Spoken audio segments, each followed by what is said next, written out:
Hallo Deutschlerner, willkommen zu meinem Werkzeug-Wortschatz-Video.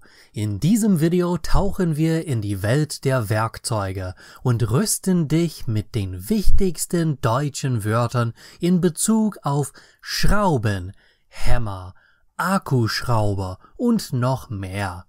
Ob du Heimwerker oder Handwerker bist oder du willst einfach deine Deutschkenntnisse verbessern, diese Lektion ist perfekt für dich. Während des Videos werde ich dir sowohl klare und präzise Aussprache von den Werkzeugbegriffen als auch Beispielsätze beibringen, damit du richtig über Werkzeuge und ihre Funktionen sprechen und ein Gespräch darüber auch verstehen kannst.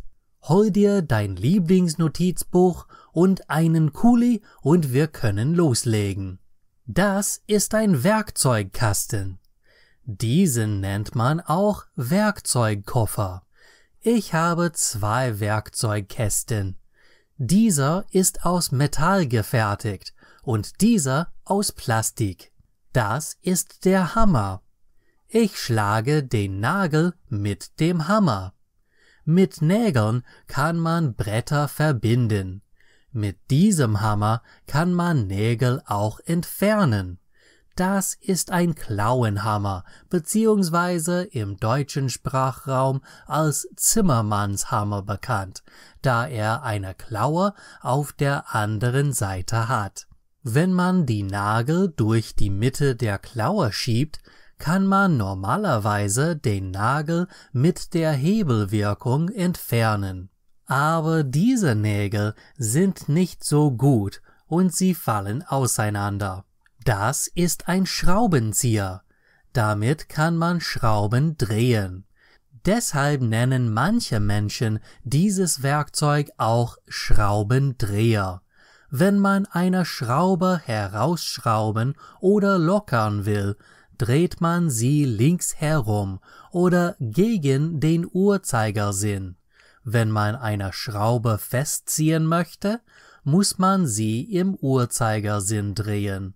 Es gibt viele Arten von Schraubenziehern, aber die am häufigsten verwendeten unter ihnen sind Kreuzschlitzschraubenzieher und Flachschlitzschraubendreher. Das ist ein Kreuzschlitzschraubenzieher und das ist ein Flachschlitzschraubendreher. Wenn man viele Schrauben festziehen oder herausschrauben will, empfehle ich einen Akkuschrauber, so wie diesen. Man muss einfach hier drücken und die Maschine dreht sich. Wenn man einen Bittsatz benutzt, kann man die Schrauben ganz einfach reinschrauben und rausschrauben.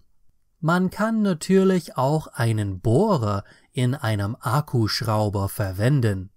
Das ist ein Bohrer. Man verwendet ihn wie ein Bit, aber anstatt eine Schraube festzuziehen oder herauszuschrauben, bohrt man ein Loch ins Holz oder ein anderes Baumaterial. Da wir schon über Holz sprechen, sollte ich auch über Schleifpapier sprechen. Wenn das Holz etwas zu rau ist, kann man es mit Schleifpapier glatt bekommen. Man muss das Holz einfach mit dem Schleifpapier reiben. Ich habe viele Schraubenschlüssel. Diese hier sind in metrischen Einheiten und die anderen sind in US-Einheiten. Damit kann ich Muttern und Bolzen festdrehen. Als Randnotiz, Bolzen und Schrauben werden oft Schrauben genannt, obwohl das eigentlich eine Schraube ist und das ein Bolzen. Das ist ein Rollgabelschlüssel, beziehungsweise auch als Engländer bekannt. Das ist ein verstellbares Werkzeug, das wie einen Schraubenschlüssel verwendet werden kann.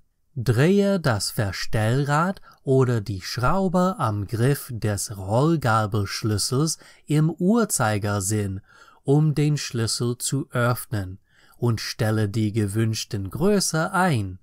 Drehe es dann gegen den Uhrzeigersinn, um den Schlüssel festzustellen. Es gibt auch Steckschlüssel, womit man Muttern und Schrauben oder Bolzen festdrehen oder lösen kann. Das ist der Griff des Steckschlüssels. Am Ende kann man einen Steckschlüsseleinsatz oder besser bekannt als Stecknuss befestigen. Die Steckschlüsseleinsätze sind entweder in metrischen oder US-Einheiten. Es gibt auch Verlängerungsstücke, die verwendet werden, um die Reichweite des Werkzeugs zu vergrößern und Zugang zu schwer erreichbaren Stellen zu ermöglichen.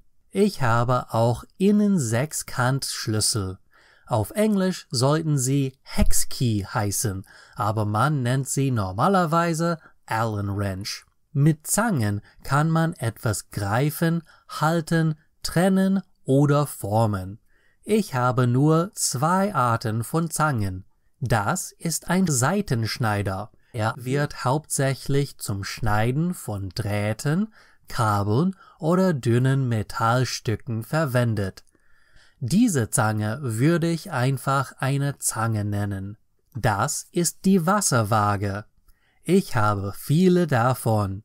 Ich habe eine Libelle, eine fast 2 Meter lange Wasserwaage und 2 mittelgroße Wasserwagen. Eine Wasserwaage wird zum Ausrichten von horizontalen und vertikalen Oberflächen verwendet. Wenn das Bläschen in der Mitte der Markierung liegt, ist die Oberfläche perfekt ausgerichtet. Das ist meine Holzsäge, auch bekannt als eine Bügelsäge. Damit kann ich Holzstücke per Hand schneiden. Ich habe auch eine Kreissäge und eine Stangensäge mit Baumschere. Die Kreissäge benutze ich, um Holzbretter zu schneiden. Die Stangensäge benutze ich, um Baumäste vom Baum zu schneiden. Wenn der Ast klein genug ist, kann ich die Baumschere dafür benutzen. Das sind die wichtigsten Werkzeuge in meinem Haus. Wenn du mehr Videos wie dieses sehen möchtest, solltest du unbedingt abonnieren. Das ist alles für heute. Danke fürs Zuschauen. Bis zum nächsten Mal. Tschüss!